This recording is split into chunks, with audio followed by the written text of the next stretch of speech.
बच्चे और उनके असिस्टेंट कोच बाहर बाईसाइकिल और बैग को छोड़कर अंदर केव में जाते हैं, लेकिन शायद उन्हें पता नहीं था कि यहाँ उनकी जिंदगी का सबसे लंबा टाइम गुजरने वाला है और इनकी बर्थडे सेलिब्रेशन सिर्फ थाईलैंड ही नहीं बल्कि पूरी दुनिया याद रखने वाली है।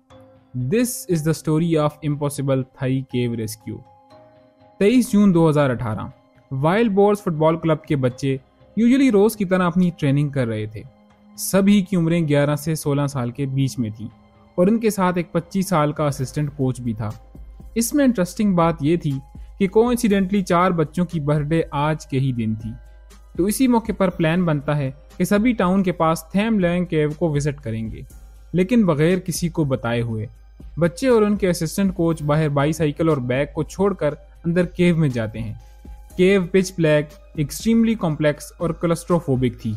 बच्चे केव में मीलों दूर जा चुके थे क्योंकि ये केव पहाड़ के नीचे 10 किलोमीटर लंबी थी।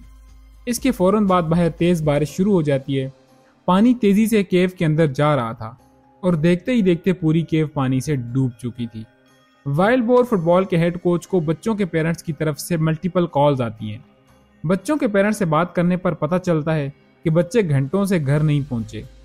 कोच सभी को एक एक करके कॉल करते हैं, लेकिन किसी को भी इनकी कॉल नहीं लग रही थी, इनके असिस्टेंट कोच को भी नहीं। किस्मत से इनकी कॉल एक बच्चा रिसीव कर लेता है, सेंग पॉल, एक 13 साल का लड़का।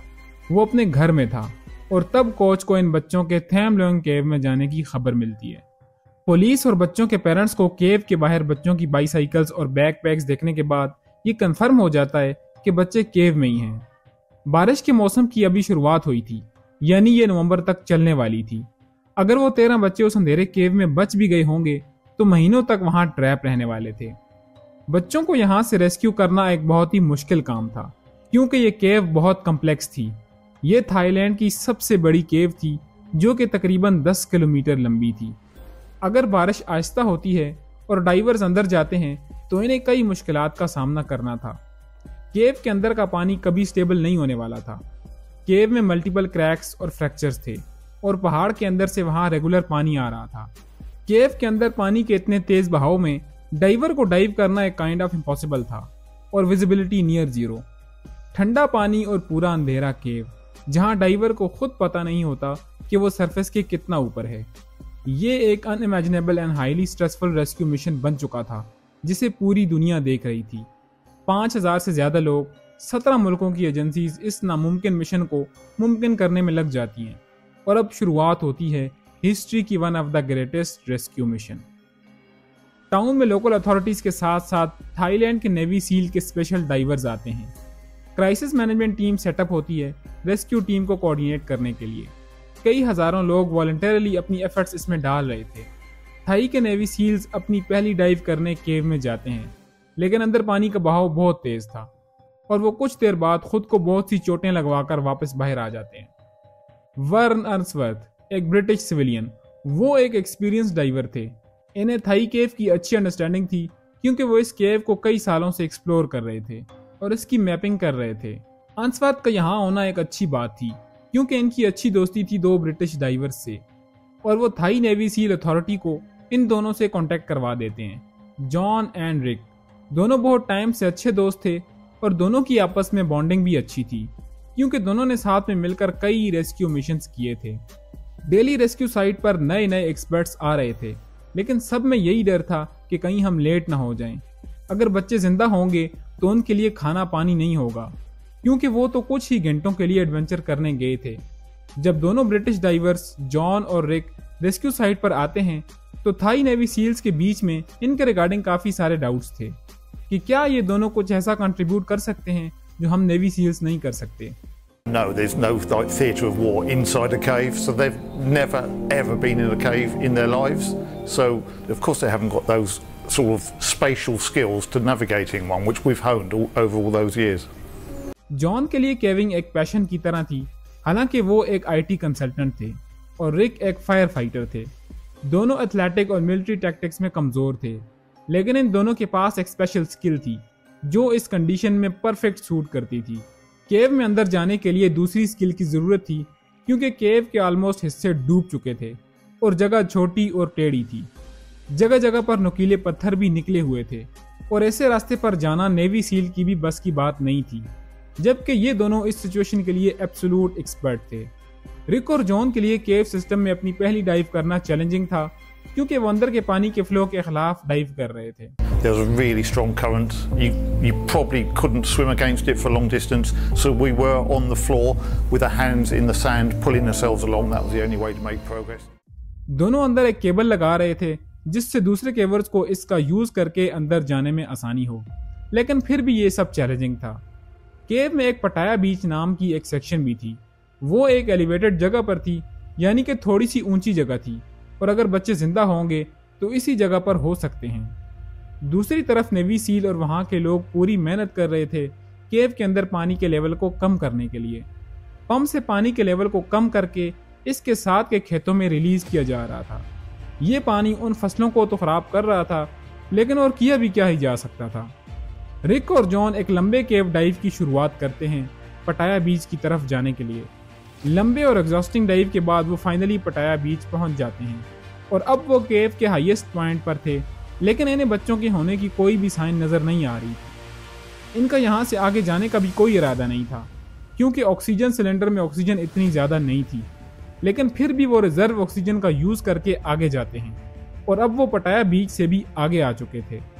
उन्हें डाइविंग करते हुए 6 घंटे हो चुके थे, और जिस तरह वो आगे बढ़ रहे थे उन्हें बच्चों की महक आती है।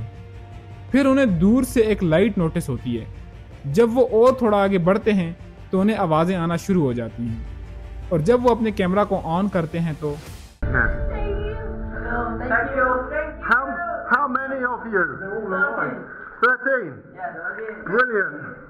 It's okay. Many people are coming. Many people. We are the first. Many people come. What day? What Tomorrow. No.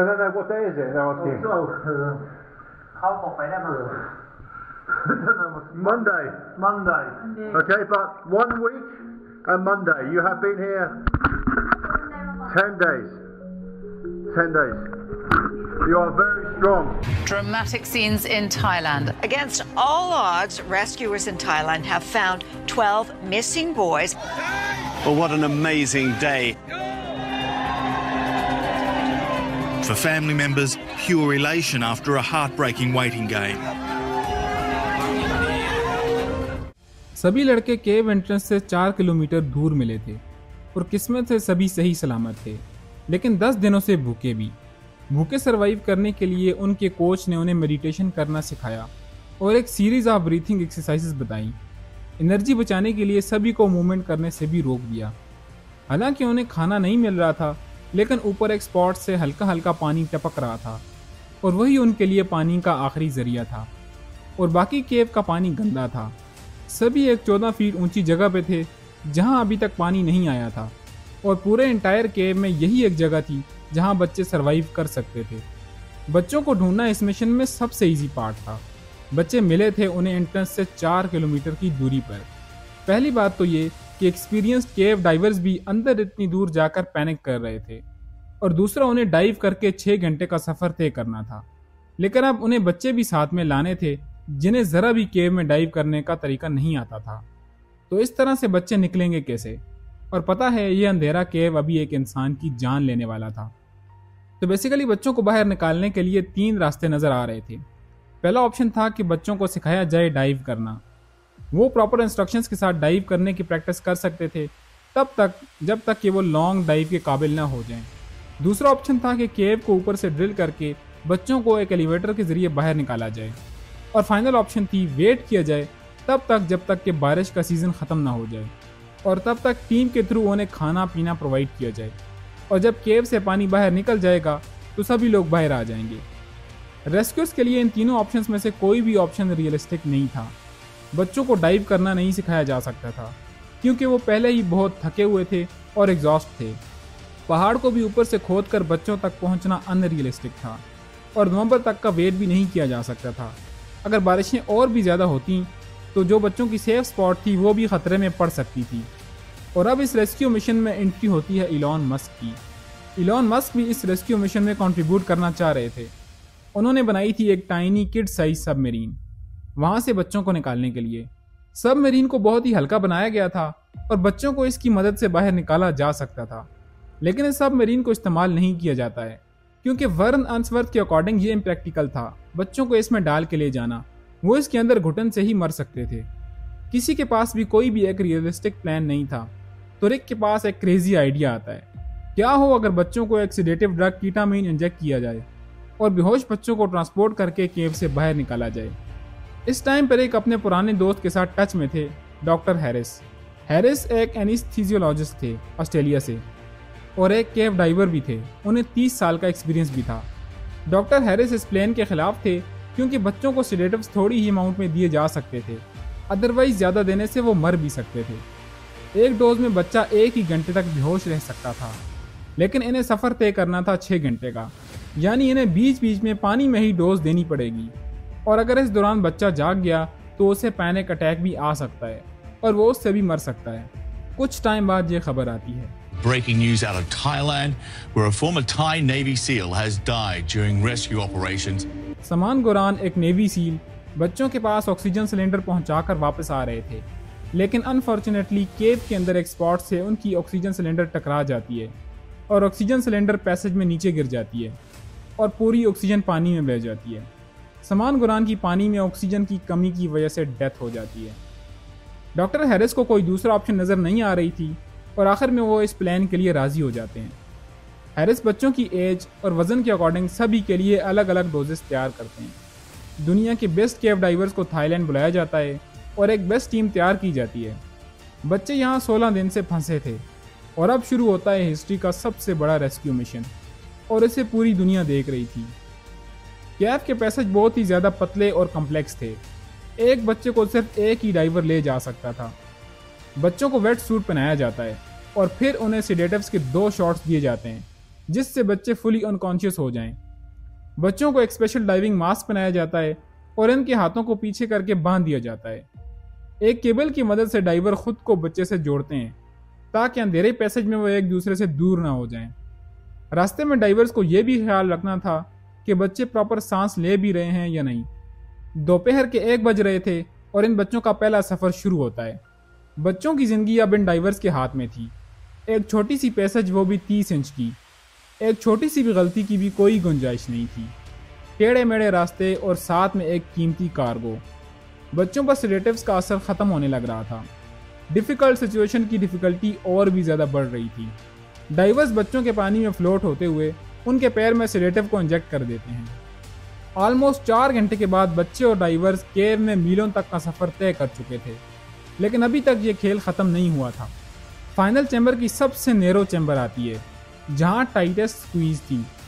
बच्चे को यहाँ से लेकर फिट होना बहुत ही मुश्किल था।